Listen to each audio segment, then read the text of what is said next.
Клятвой и верой в светлое будущее вступил в должность избранный глава Амгинского УЛОСа Степан Кузьмин.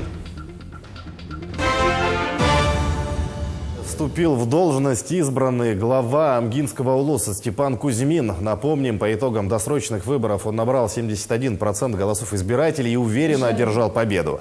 Вступая в должность главы района, Степан Николаевич поклялся перед жителями УЛОСа верно служить народу, добросовестно выполнять возложенные на него обязанности, защищать интересы УЛОСа, уважать и защищать права и свободы человека и гражданина, соблюдать Конституцию России и Якутии. По традиции нового главу старейшины района облачили в национальный костюм, а также вручили символическую подвеску.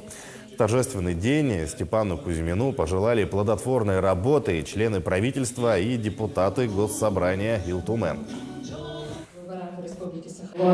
Перед Степаном Николаевичем стоят сейчас очень серьезные задачи по развитию Амгинского УЛОСа. Амгинский УЛОС – это один из таких важных в стратегическом направлении развития республики УЛОСов, связанных и с сельским хозяйством, с развитием туризма, предпринимательства. А также вопросы, связанные с строительством социальных объектов, с решением вопросов в жилищно-коммунальном хозяйстве. Поэтому очень надеемся, что молодой и перспективный глава соберет хорошую команду, которая справится со всеми задачами.